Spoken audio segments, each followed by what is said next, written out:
Hello, guys, gals, and non-binary pals. My name is Cathaluan. This video, I kind of want to do a bit of a introduction to a campaign that I'm running for D&D 2nd Edition, Advanced Dungeons and Dragons, as well as kind of give tips that I've found for first-time DMs. Sorry. Nose was itching. So first I want to start out by saying, the campaign is based off of a book series that I started listening to on Audible, called Steamborn. It's a great book series. It's so well written. It's got almost all the major elements of steampunk that I love. And it's got a lot of ability to branch off and create whatever you want from from this book. I am doing this for my first time because I've never tried running a campaign, really, so I wanted to kind of test my skills, but I also wanted to have something to help me to get a starting point. So they kind of ran with the book for a little bit. They kind of ran with the characters from the book for a bit, and then I branched off. They're doing their own thing. They're trying to get airships. They're trying to become crime lords. Whatever they're deciding to do. So the thing is they're loving the campaign. At least they seem to. They're very animated. One of the characters even brought in a conspiracy board because her character is a war mage who's a conspiracy theorist, so she wants to go through and, she brought down a cork board that she could put, a piece of paper on and put string between the theories to connect all the dots, which is kind of cool. I love it. I've never seen that happen in a D&D campaign. I've seen, little props, like bags or something like that. Or even, I've seen DMs, age maps to make them look cool. Or documents, and actually hand out documents that they've done, things of that nature, which is really cool. I love it. But for a player to bring in a conspiracy board for her player, it's insane. I love it. It makes my day.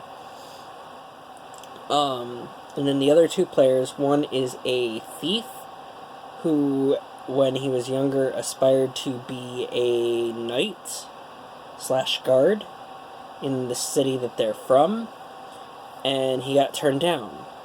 So since he was told he can't be a knight, he's decided he's going to be a thief and thumb his nose up at the system and prove, okay, this is what you could have had. I could have been working with you. Now I'm working against you. And it's that really, really cool dynamic. I love it. So there's that. And our third player is a war priest of Tempest. If you don't know who Tempest is the god of war. As if the war priest didn't give it away. So he's kill, kill, kill, war, war, war. So originally in the books, there isn't magic users and things of that nature. It's D&D. I brought that in because you can't have D&D without magic users. I mean, you can, but And also the fact that steampunk should have magic. In my opinion, steampunk should have magic. But I digress. So In doing this, I've kind of learned a couple of things from what I've been told, critiques that I've received, and things that I've kind of found for myself. And one of the things that I kept getting told, and I've definitely adopted 100%, is I now write like mini scenarios down instead of planning out the adventure, because oh, I don't know, I'm coming down with, sorry, but because they're not going to do everything that I would like them to do. I don't want them to, because then, one, it wouldn't test my skills as a DM, and two, it wouldn't be their story, it'd be mine. And if I'm going to tell my story, I might as well just write a story. So, we're not doing that.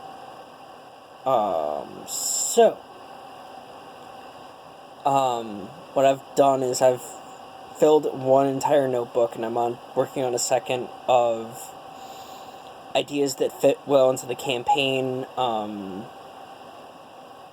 locations. I've got city maps, I've got country maps, I've got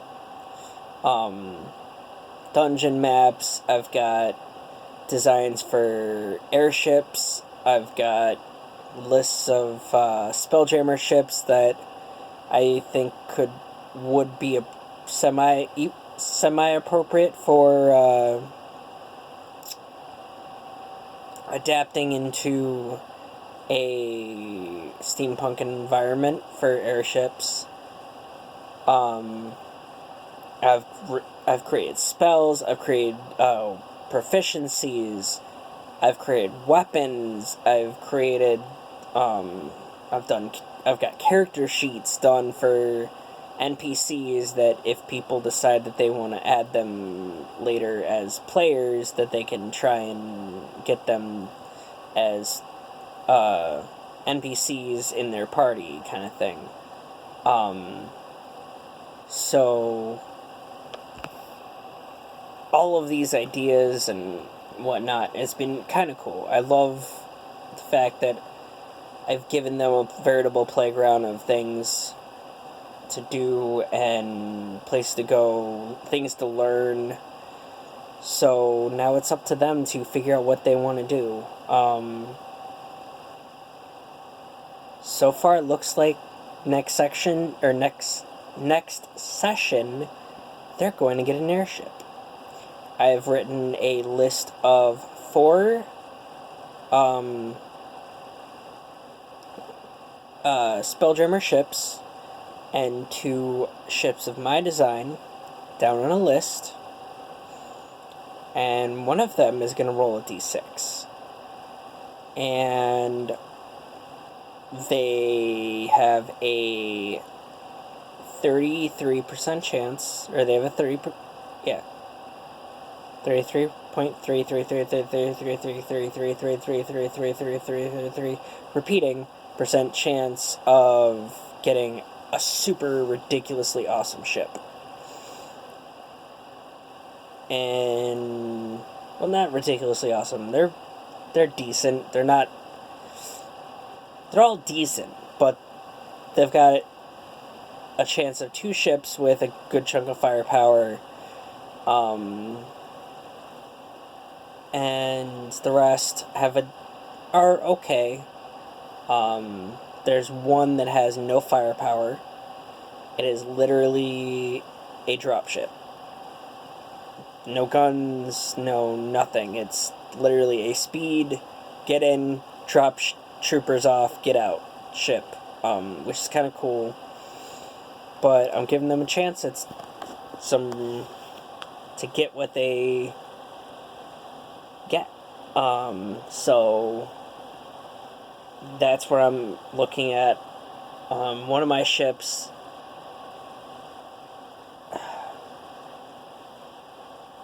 I'm not too proud of it, but I'm proud enough of it to let it be in the running. I've kind of designed a couple more ships, but these are the best 2, in my opinion. out of the ones that I've made. So we'll see what happens, see if they get it, what they think of it. But that's kind of where we're going to be going next session. And I've given them a chance to learn all kinds of brand new things. I've given the War Mage, who was self-taught, a teacher, so that way I can make sense of why a self-taught nobody who's been hiding their magic now can do this and that and the other. So that's kind of... Okay.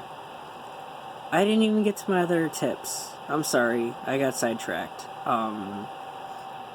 Tip number 2.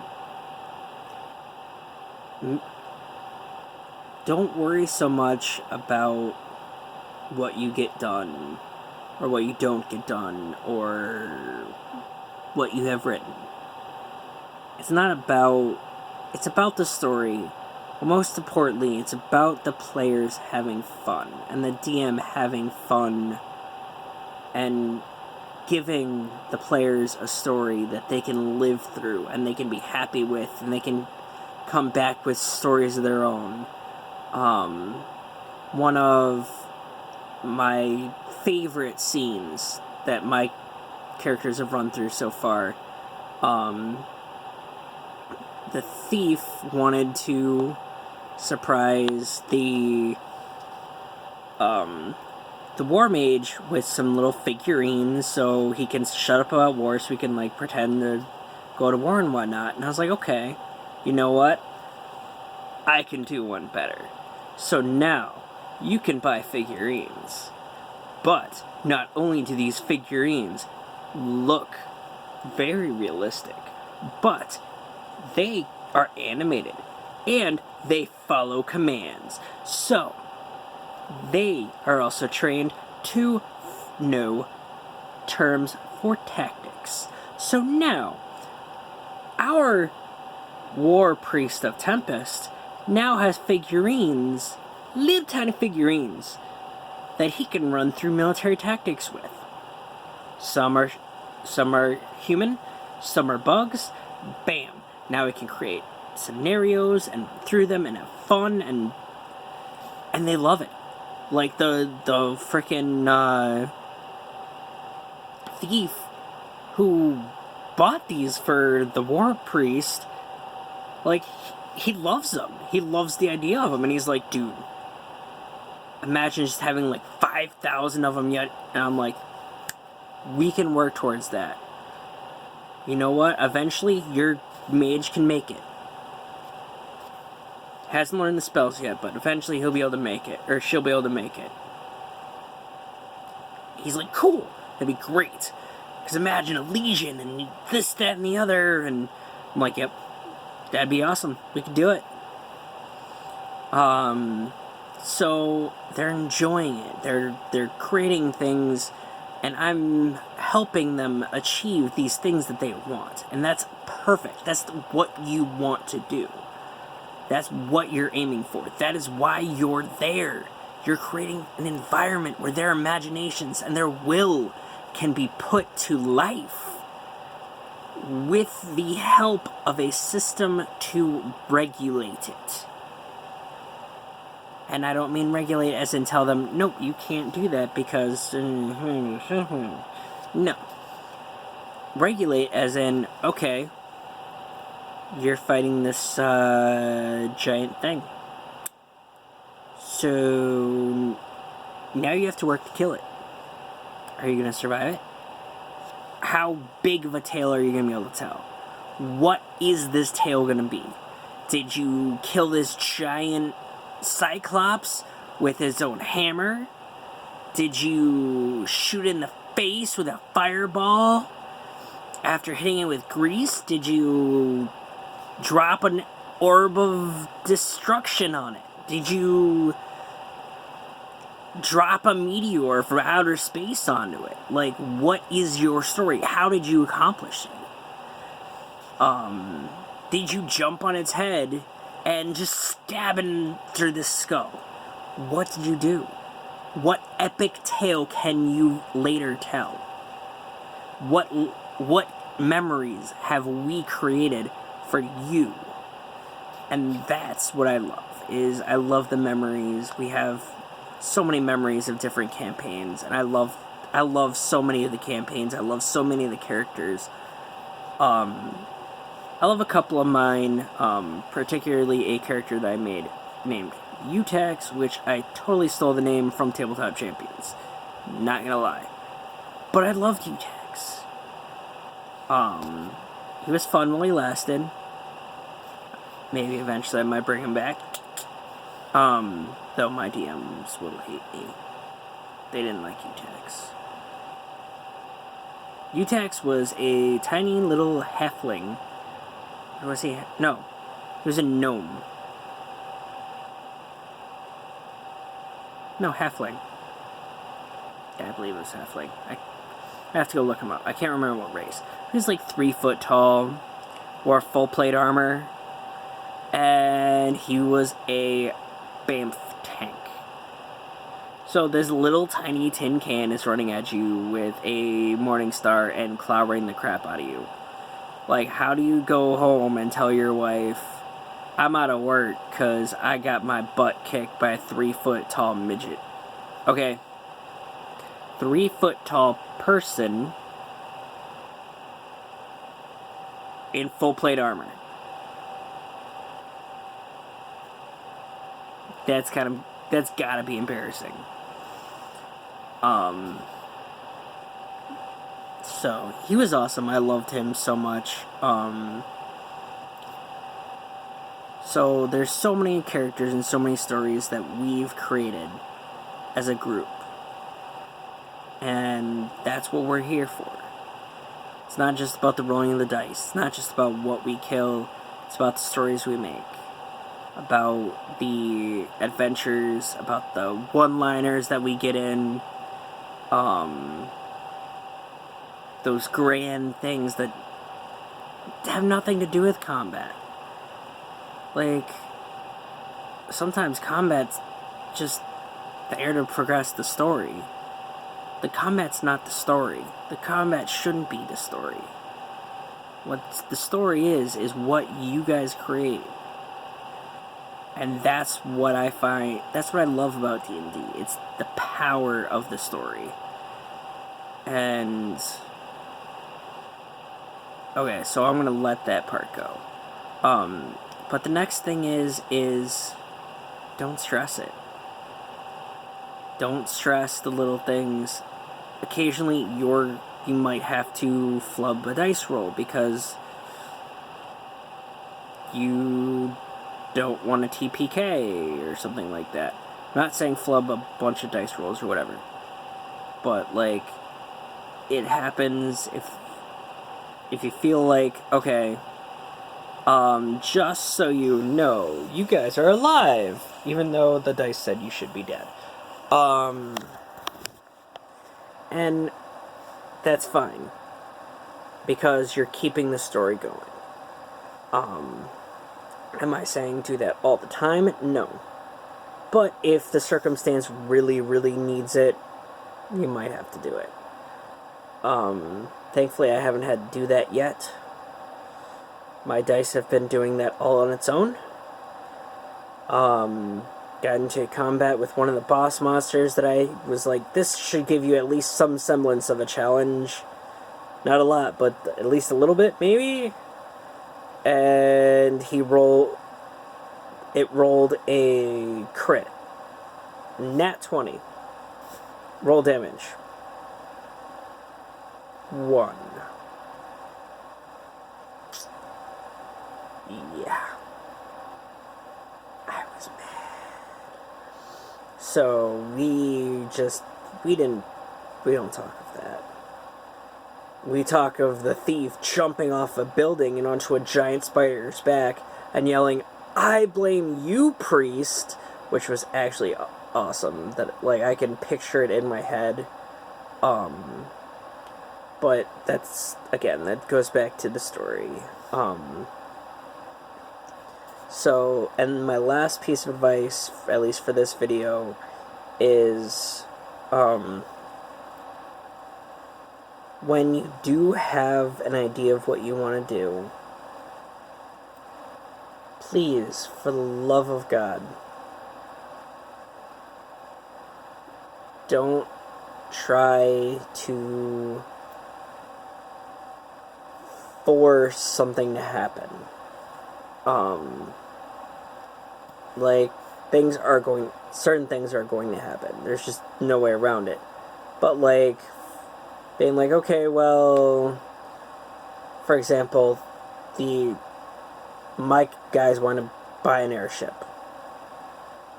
I could have just been like, no, there's no airships. Well, what if I want to have one made? Nope, you can't have one made. Well, what about scavenging one? No, you can't seem to find one. I gave them a bit of a challenge. They followed through.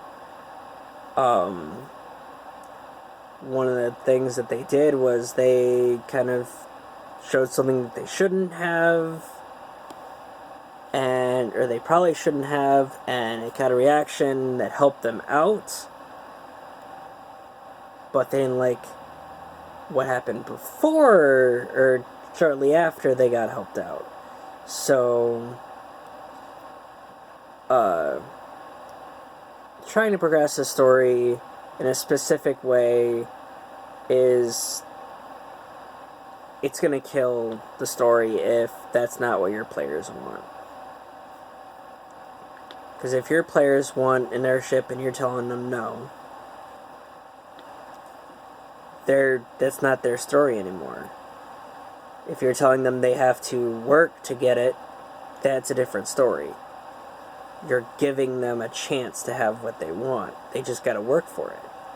And that is acceptable. That's perfect. It's continuing the story. It's giving them something to work towards, to move towards, and ultimately a long-term goal. And that's what you want. You want to set things up for players who want to do long-term. I've got a list of stuff for 2 of my characters. One of them's got like 20 some odd items in it for stuff that I think that character would be interested in or would later on aspire to do or to find or learn. Oof. And then the other one, I think I've only got like 10 items on that list. And then one of the characters literally has 2 or 3 items. You just can't make everybody happy, or let me rephrase that. You can't give everyone a goal or something to strive for all the time. It's just not going to happen. I'm giving him things that he can work towards and long-term goals that will keep his attention long, that can give him stuff to work with and do. But gaming's not always fair, or not always even, and that's okay. But I will let you guys go. I'll hopefully do another video soon. So, what I want you guys to do is just think about, before you create a campaign, if you're doing it with players you know, create something that you know they'll play, that you know they'll like, and you know they'll have something that they would want to do and to work towards in this campaign. This can make your life so much easier. But on that note, good afternoon, good evening. Thank you for joining us.